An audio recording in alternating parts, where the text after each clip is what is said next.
Property buyers property కొనే ముందు title suit యాప్లో చెక్ చేసుకొని కొనండి. ఎవరైనా ఏదైనా కేసు లిస్ట్ చేసి ఉండొచ్చు.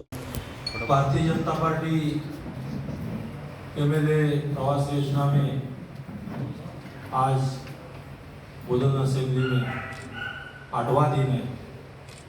इस प्रवास योजना के प्रवास में हमें हमारे भारतीय जनता पार्टी के सभी नेतागण प्रकाश रेड्डी जी, मोहन रेड्डी जी, श्रीनिवास जी, नरसिम्हा रेड्डी जी, सुधाकर जी और श्याम सुंदर जी और हमारे कन्वीनर श्रीधर जी, हमारे सभी मंडल के अध्यक्ष, सभी भारतीय जनता पार्टी के कार्यकर्ता, बूथ प्रमुख, शक्ति केंद्र प्रमुख, ये सब मिलके अभी भारतीय जनता पार्टी आने वाला जो इलेक्शन है 3 महीने के बाद, वो इलेक्शन में अपना स्ट्रैटेजी होना चाहिए. अपने भारतीय जनता पार्टी की ताकत दिखाने का है, लोगों को अच्छी सेवाएं देने का है. अभी तेलंगाना राज्य में जो चल रहा है वो भ्रष्टाचार को मिटाने का है. ये भ्रष्टाचार अभी पूरा जमीन से खोद के जैसे पेड़ का मूल से जैसे निकालते उसको ये भ्रष्टाचारी सरकार को हटाने का है. इसलिए आने वाला जो इलेक्शन है, इलेक्शन की तैयारी के लिए अभी ये सब योजना एमएलए प्रवास योजना 8 दिन का हमारा था. हम महाराष्ट्र से पंढरपुर मंगळवेढा विधानसभा से हमारा भारतीय जनता पार्टी ने बोधन असेंबली में अपॉइंट किया था. अभी मैंने 6 मंडल बोधन शहर, बोधन रूरल, एड़ापल्ली मंडल, नवीपेट, रेंजल और सालूरा, ये 6 मंडलों में हमने विजिट की. वहाँ 6 मंडलों में हमारी बैठक हो गई, हमारे कार्यकर्ता के साथ बातचीत हो गई. हमारे कार्यकर्ता के जो कुछ काम करना, कैसा काम करना का, कौन से किसके ऊपर कैसी जवाबदारी है वो देने का ये प्रवास योजना में काम है. वो भी काम हमारा चल रहा है. बहुत गाँवों को भी जो अपने बोधन असेंबली में गाँव है, उन गाँवों को भी हमने बहुत गाँवों में विजिट किया. बहुत हमारे कार्यकर्ता, पार्टी के ज्येष्ठ लीडर, उनके घर में भी मिलने के लिए गए थे. उनके बातचीत हो गई. जो अभी जो काम चलता है वो पार्टी का जैसे काम हो रहा है वो हिसाब से कभी हम काम कर रहे. अभी यहाँ के पता चला कि यहाँ के अपने तेलंगाना के मुख्यमंत्री केसीआर राव जी महाराष्ट्र में आके अभी अब की बार किसान सरकार हमको बोल रहे थे, लेकिन यहाँ के पता चला कि यहाँ की भ्रष्ट सरकार, मतलब कि उसका नारा किसान सरकार का नहीं, भ्रष्टाचारी सरकार का है. ये बात सही है. आज यहाँ के हमारे परम पूज्य केशव जी, डॉक्टर केशव जी हेडगेवार की जन्मभूमि कंदकुर्ती में जाने का मौका मिला. यहाँ के छत्रपति शिवाजी महाराज को ने नमन किया, बसवेश्वर महाराज जी को भी नमन किया, डॉक्टर बाबा साहेब अम्बेडकर जी को भी नमन किया. यहाँ के अच्छा लगा और पार्टी के सभी कार्यकर्ता में, पदाधिकारियों में, नेतागणों में अच्छा उत्साह दिखा. और ये उत्साह अभी 3 महीने अभी चलाने का है. एक बात है कि यहाँ के ये भी पता चला कि हमारे कन्वीनर श्रीधर जी, हमारे बालाराजू जी और भारतीय जनता पार्टी के बहुत लोगों को केसीआर ने अंदर मतलब जेल में डाला था. उन्होंने छत्रपति शिवाजी महाराज जी की जय बोला था. उन्होंने छत्रपति शिवाजी महाराज को माला डाली थी, इसलिए उनको जेल में डाला. लेकिन केसीआर जी हमारे महाराष्ट्र में आके छत्रपति शिवाजी महाराज को फूल हार मालाएं चढ़ाते हैं. ये बात सही नहीं है. महाराष्ट्र में आके छत्रपति शिवाजी महाराज को माला चढ़ाने का और यहाँ आके छत्रपति शिवाजी महाराज जो बोलता है उनको जेल में डालने का, ये बहुत बुरी बात है. इसका हिसाब भी इलेक्शन में देना पड़ेगा. और यहाँ की सीएम की बेटी कविता जी, इनके ऊपर भी ढेर सारे भ्रष्टाचार के आरोप है.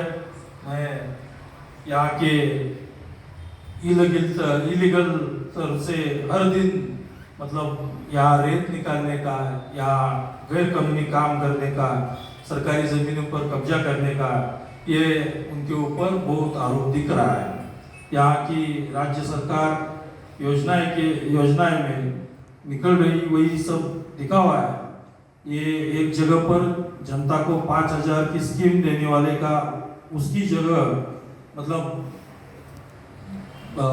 जो स्कीम देते हैं, समझो 5,000 एक फार्मर को दे दिया, ये 5,000 किसी को नागरिक को दे दिया, तो पुलिस से इतना चालान निकालवा के लिए पुलिस डिपार्टमेंट को इतना चालान मतलब उनको टारगेट दे देती है कि उनके पास से कम 3-4 हजार तो आना चाहिए। मतलब ये गलत है। मतलब एक हाथ से देने का, दूसरे हाथ से लेने का।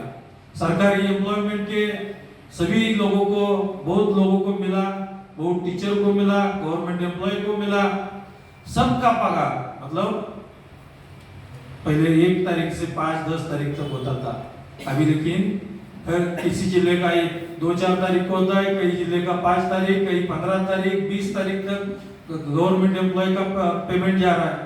इसकी वजह क्या है कि तेलंगाना जो राज्य आज 5 लाख करोड़ मेरे हिसाब के मुताबिक 5 लाख करोड़ के ऊपर कर्जा हुआ है।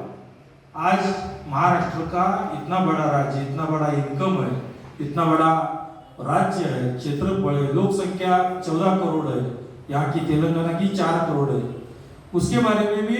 लेकिन अभी इतना बड़ा राज्य हो के भी महाराष्ट्र का भी कर्जा उतना ही 5 लाख करोड़ के आसपास है और तेलंगाना का भी उतना है। ये बात गलत है। अभी तेलंगाना का जो सोचना चाहिए, फ्यूचर सोचना चाहिए, तेलंगाना में इंडस्ट्री आना चाहिए, युवाओं के हाथों में काम लगना चाहिए, अच्छा होना चाहिए, फसल का अच्छा दाम होना चाहिए, लोगों को हेल्थ के बारे में सोचना चाहिए, बच्चों को सिखाने में मतलब अपना एजुकेशन सिस्टम सुधारना चाहिए। ये होने के बावजूद भी इसके ऊपर, फ्यूचर के ऊपर कभी भी ध्यान नहीं देके वो खाली वोटों के लिए भ्रष्टाचार करके मतलब 2 रुपए लेने का और 5 रुपए निकालने का ऐसा स्कीम बना के ये कर रही है।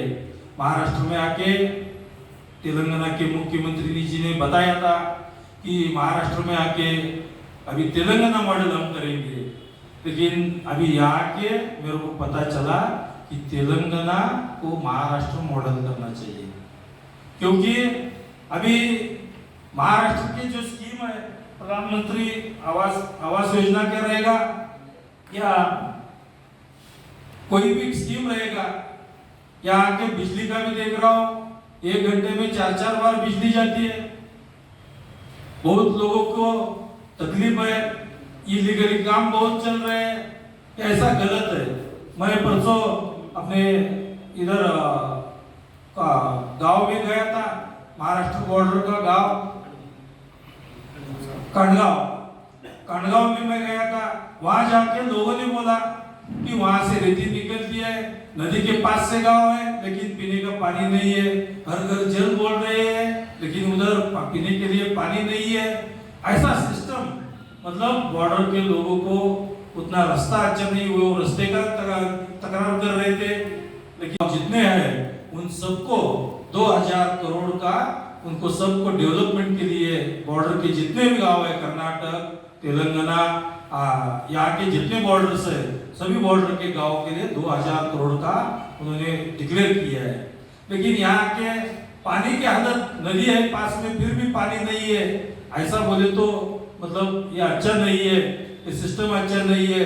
यहाँ की बुधन की निजाम शुगर फैक्ट्री, वो शुगर फैक्ट्री में उन्होंने बंद कर दिया। निजाम शुगर फैक्ट्री का चालू करने का उन्होंने तो वादा किया था, लेकिन वादा वो यहाँ के विधायक, यहाँ की सरकार भूल गई, क्योंकि यहाँ के फार्मर जो गन्ना लगाते वो उससे व्यतीत है। यहाँ के उनके ऊपर जो कामगार थे वो भी कामगार उधर, वहां से उनको भी तकलीफ हो रही है। इनका कुछ नहीं सोच के खाली निजाम शुगर फैक्ट्री बंद हो गया, यहाँ का इंडस्ट्री पूरा मतलब इंडस्ट्री आने का तो दूर, लेकिन इंडस्ट्री जो चालू है उसका बंद करने का यह भी बिहार सरकार सोच रही है। ये बहुत गलत है, क्योंकि अभी इंडस्ट्री नहीं आएगी, इनकम नहीं होगी तेलंगाना की, तो आगे फ्यूचर क्या होगा, आगे डेवलपमेंट क्या होगा। हम उधर नीला गांव में भी गए थे, बहुत गांव को गए, लेकिन गांव जाते हुए उधर जाने के लिए रास्ता नहीं है। कहीं एक गांव में हमारे मंडलाध्यक्ष नालेश्वर में गए थे, वहां जाने के लिए रास्ता नहीं है। 5000 लोक संख्या का गांव है, लेकिन वहाँ अस्पताल नहीं है नजदीक। मतलब ऐसी बातें वहाँ के लोगों को पूछा, आपके विधायक कहीं आए हैं क्या, तो 5 साल में एक बार भी नहीं आए, ऐसा गांव वालों ने बताया। ये बहुत गलत बात है, ये बहुत भ्रष्टाचारी सरकार। अपने को यहाँ से हमारे भारतीय जनता पार्टी के सभी नेतागण, कार्यकर्तागण, ये सबको सब मिलके इनको अभी हटाने का है। इसलिए मैं यही कहूँगा कि केसीआर हटाओ, तेलंगाना बचाओ और विकास के लिए बीजेपी को जिताओ। धन्यवाद। भारत माता की